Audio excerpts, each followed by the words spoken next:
name is Jovee Edwards. I go by Toygami. Born and raised in Compton, California. I moved out to the Inland Empire, say in those influential years, about 7th, 8th grade. Pretty much the real life, walking, talking Friday before it was ever a Friday. Don't call me Day Day.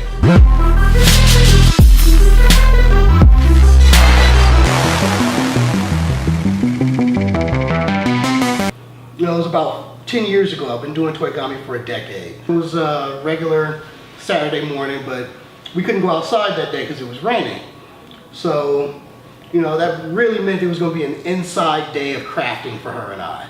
And this little 4-year-old always kept me on my toes with trying to do something creative, because with me being a graphic designer, ex-graffiti artist, and our grandmother being a fine artist, you know, I could see at a young age that she had it in her. Before she could walk, before she could talk, she could always hold a pencil and used to draw these like crazy little amazing characters. So I was instilling the same type of creative childhood that I had, I was pushing into her. So all the shows that went off, and then the rain seemed to intensify, and so we were like, okay, what are we gonna do today? So I pull out this old High Life magazine. Now most people really don't remember what High Life magazines are, but Google it, you'll find out what it is. And they had a paper doll in there, so you know, we got to it, we cut out the paper doll. You know, the one doll, she had like 3 outfits with the fold over tabs, and we get through it, and no sooner than we finished it, popped out the tabs, put all the clothes on it, she looked at me and was like, Dad, this was boring. And I'm like, what? You know, I'm having fun, like, this is something different. She was like, no, we should make our own paper toys. And then it hit me like, oh snap, she's onto something. She was like, yeah, they should have, you know, 3D shoes with laces that you can tie. They should have all the clothes on, like people wear regular clothes. And I'm sitting there like, oh man. I'm taking notes at this point from a 4-year-old little girl, just like, okay, laces you can tie, 3D, designer clothes, and just taking all the notes. And then I was like, well, wait a minute. Dads don't play with paper dolls now. You know, boys don't play with dolls. She was like, well, boys make paper airplanes, and you play with those, so we can just call them paper toys. And I'm like, oh snap. So after she had all of her ideas, she then went and grabbed a pair of her old Chuck Taylors out of the closet. She unlaced her Chuck Taylors and was like, here, you can start with these. So at that point, I'm like, I have to do it. I cannot tell a child, no, I can't make this. Like, I'm gonna make this happen. So she goes to bed that night, and I stayed up late just on the computer like, okay, how can I make a box not look like a box? How can I make a character out of this to give it what she's asking for? So, you know, that night I stayed up. I did the designs, and it was crude by today's standards. Like, I think I still have one somewhere, and I still have friends who pop old ones out the box. So the next morning I had something ready. Take it down to the print shop, print it up, brought it back, and it was crude. Like, I couldn't even fathom how to put laces into paper without tearing the paper at that point. I laced my first one with dental floss. And I mean, it was just this boxy head with little fold over arms. It was crude by today's standards of the toys, but I made it happen. And then I showed the child like, okay, you imagine this, I can make this happen.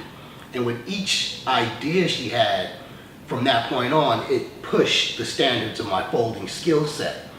And had it not been for like the child's imagination, I wouldn't be here today.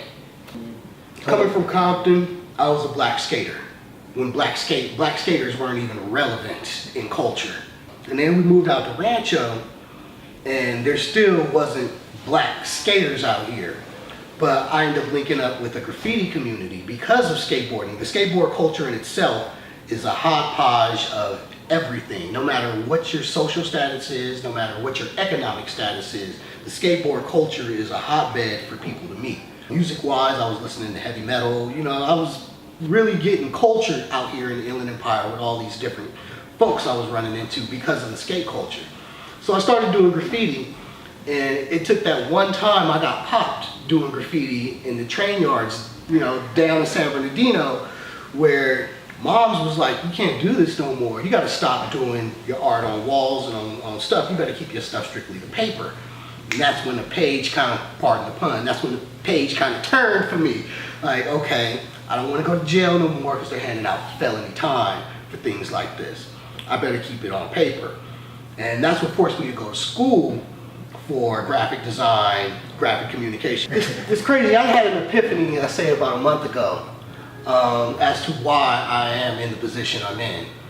And it's like waking up from a dream, knowing that I'm supposed to give more love than I could ever receive. I'm supposed to show love to everyone in need. And I'm supposed to inspire others to follow their passions and succeed. And if it rhymes, it gotta be true. So my daughter is my inspiration. Like, she's the one I look up to, because I'm doing graffiti, and I used to always carry my black book Bible, and it would take me about a year to fill up every page of the Bible. I buy this child Bibles, seems like every 2 months, and she's filling them up. Her dedication pushes me even more because she's doing it every day. She watched me do this every day. She's finishing complete pages in days. Like, her drive pushes me to go harder. And if I inspire others along the way to just follow their dreams and believe that they can do something with their hobbies and turn their passion into a paycheck, I'm all for it. But I'm truly humbled by the love I receive for what I'm doing, because I never thought it was gonna pop.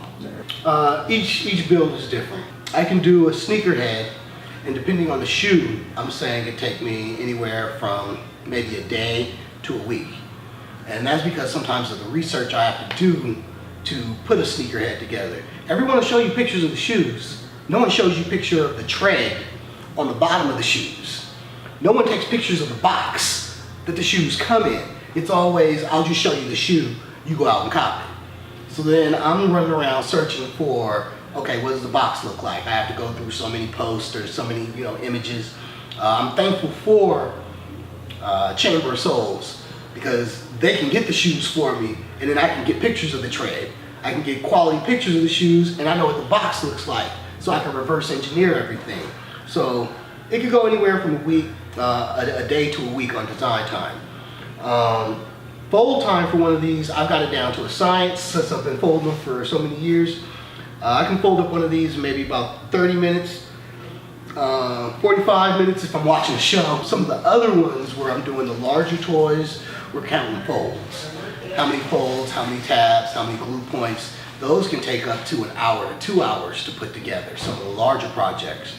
I do this, it started out as a hobby, and then it turned into a paycheck. But I also still work a 9 to 5, which I call my Clark Kent. Right. I get to be Superman after 5:30. I come home, I decompress, I start getting online, starting to see what new shoes are dropping, what's hot, what's selling, what's pop culture talking about, and start to try to formulate ideas around that. What are some of the challenges as a black businessman? For a long period of time, people didn't know what I look like. Like, these are some of the first interviews that I'm actually showing my face, that I'm actually putting it out there, like, this is me, this is what I look like. Because in a sense, it's hard, it's gonna be tough for me to say. We struggle with supporting our own. Even though we're the builders of culture, we struggle to support our own when building the culture. We're quick to go outside of it and maybe purchase, a designer handbag. But if someone was in the black community was making handbags, it's kind of frowned upon, like, oh, okay, that's just a do-it-yourself, that's just a startup. There's no value in that yet. They have to have so many followers, they have to sell so many units, so it's frowned upon. It was hard to start up because I just didn't let people see who I was. I wanted them to fall in love with the art first. But there's all types of hurdles that I've been trying to just get past within myself with doing this. And partly because I want to show my daughter, like, race doesn't matter. Like, if you create quality work, your race isn't going to matter. But in this day and age, you got to be careful with playing that dual-edged sword where you don't care about what race you are, but yet the rest of the world sees you as whatever race you are. Jim Henson. reading your stories. Jim Henson was an influence. Major. Is this your Muppets? So him and Sammy Davis Jr. were like my top tier growing up. Like I wanted to dance. I can't dance now. I ain't got no rhythm, but it's all good. I can bop with you. But him and Sammy Davis Jr. died both on the same day, and growing up, like it hit me hard. Like, but Jim Henson was that dude I wanted to meet as I got older and got into the industry. I wanted to be a puppeteer. You don't say it a lot growing up in Compton that you want to be a puppeteer, and it was the fact that, you know, the imagination, like the puppets, they weren't just black puppets, they were like multicultural. They were like the fabricated Americans that had no race. It was that, and then there was, like I always wanted to do cartoons for Warner Brothers. Right. I wanted to, Mel Blanc, the man of like a million voices, was one of those guys. I would read credits, be like, how does this one person do this voice and this voice?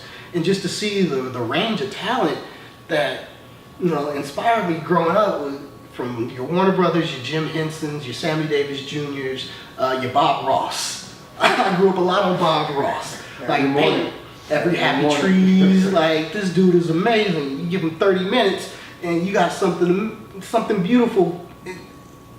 There is no rhyme or reason to how he was able to do that. But it was growing up influenced by a lot of television, watching, just inputting information like, oh my God, these creative people are making it happen. You know, it didn't matter to me that Bob Ross was Jewish. It didn't matter to me that Jim Henson was whatever race Jim is. And it didn't matter that Mel Blanc was this or that and the other. It was, wow, these were some creative dudes. Like, I want to be just like these guys when I grow up. I want to create something that other people can look at and be like, wow, that made me smile. Little by little, we've been doing scaling up the toys. Because the math is sound. It's just about what materials you use to make it once you scale up in the support systems.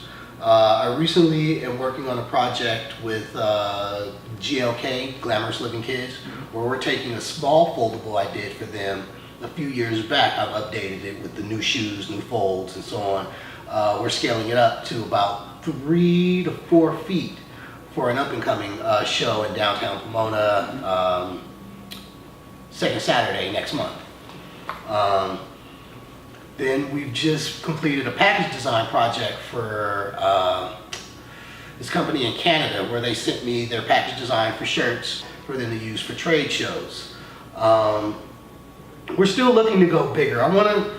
The idea is to dwarf the size of a person, where you walk into a building and you see this tall sculpture of a shoe, a toy, or whatever, and you yourself then feel like you're the toy standing next to something this enormous size. So it's a matter of time and logistics. These things aren't cheap once you start scaling up.